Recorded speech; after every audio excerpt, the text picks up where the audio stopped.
అనేక సందర్భాల్లో టీవీల ముంగడ కూడా చెప్పడం జరిగింది. ఈ రెడ్లు ఓటేస్తే నేను గెలవలేదు, కేవలం నా బీసీలో ఓటేస్తే నేను గెలిచినాను, వీళ్ళు నన్ను మోసం చేసినారని చెప్పి అనేక సందర్భాల్లో రెడ్ల మీద విరుచుకుపడడం జరిగింది.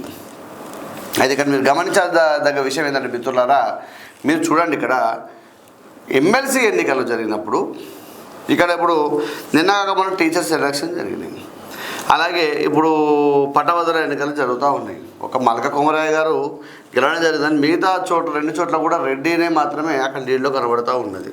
అంటే ఇది అందరు సమీకృతం వల్లే ఆ రోజు మల్లన్న గెలవడం జరిగింది. అంటే రెడ్డి, బీసీ, ఎస్సీ, ఎస్టీ అందరూ కూడా అన్ని కులాల సమీకృతంతోనే ఈరోజు మల్లన్న గారు ఎమ్మెల్సీ గెలవడం జరిగింది. గెలిచిన తర్వాత నాకు వీళ్ళెత్తనే ఓట్లు వేసిస్తే గెలిచిన అని చెప్పడం అయితే ఇది బాధాకరం, తప్పు కూడా అని మేము భావించడం మేము చాలా సందర్భాలు చెప్పడం జరిగింది. అయితే ఇక్కడ విషయం ఏంటంటే చాలా సందర్భాలు జరిగిన తర్వాత కూడా ఇక్కడ ఈ రెడ్లైతే సపోర్ట్ చేయలేదు కాబట్టి అనేక సందర్భాల్లో కాంగ్రెస్ పార్టీలో ఉన్న కాంగ్రెస్ పార్టీ వాళ్ళ మంత్రులు అయినా కూడా, అంటే ఎమ్మెల్సీ కంటే మంత్రులు పెద్ద అయినా కూడా ఇక్కడ వారిని నిందించుకుంటూ తిట్టుకుంటూ రావడం జరిగింది.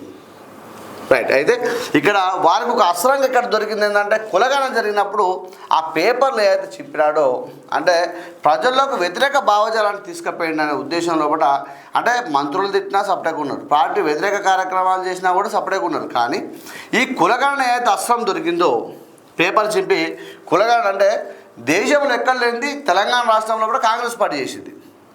వాస్తవానికి దీన్ని అభినందించాల్సింది పోయి నిందించుకుంటూ చేసినని చెప్పి ఒక భావన కలిగింది కాబట్టి ఇక మల్లన్న అక్కడ దొరకడం జరిగింది వారికి. ఎంబడి చకచక్క నోటీస్ ఇప్పించడం, తర్వాత చిన్నారెడ్డి గారితో నోటీస్ ఇప్పించడం, తర్వాత షోకాజ్ నోటీస్ ఇప్పించడం, దాని తర్వాత వివరణ కోరడం, మల్లన్న గారు వివరణ ఇవ్వకపోవడం, నేను రాహుల్ గాంధీ ఆదేశానుసారం రాహుల్ గాంధీ గారి నాయకత్వంలో పనిచేస్తా ఉన్నా, వారి యొక్క ఆయన గురించి ఆయన చేసినట్టు నేను చేసిన అని చెప్పి కొన్ని సందర్భాలు చెప్పుకోవడం జరిగింది. దాని తర్వాత ఏదైతే ఉందో మొన్న టన్నెల్ ప్రమాదం జరిగినప్పుడు కోమటిరెడ్డి గారు వెళ్ళి అక్కడ కొన్ని వాటర్కు నీళ్ళకు మధ్యలో జరిగిన సంఘర్షణలు జరిగిందని చెప్పడం జరిగింది. ఆ విషయంలో కూడా మల్లన్న ఇట్లా అందరు నవ్వుతూ ఉన్నారని ఒక మంత్రిని అనడము, తర్వాత కోమటిరెడ్డిని ఇట్లా ఆయనకి ఏం మంత్రి కావచ్చు ఆయనకి ఏం తెలియదు అని చెప్పడం, అంటే ఇవన్నీ కూడా వాక్యాలను కూడా ఇవన్నీ కూడా తీవ్రంగా భావించినారు వాళ్ళు. అంటే వెనకాల నుంచి నడిపించేదంతా నడిపించుకుంటూ ఎంబడే టైం చూసి మీనాక్షి నటరాజన్ గారు రాగానే వారికి చెప్పడం జరిగింది, మీటింగ్లో జరగడం జరిగింది, ఎంబడి తెల్లారి సస్పెండ్ చేయడం జరిగింది.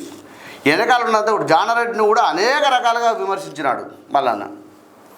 అంటే ఈ రెడ్లందరూ కూడి, ఈ నల్గొండ రెడ్లందరూ కూడి గమనించవచ్చు, నల్గొండ రెడ్లందరూ కూడి పూర్తిగా మల్లన్న పార్టీ నుంచి సస్పెండ్ చేయడం జరిగింది. జరిగిన విషయం అదే.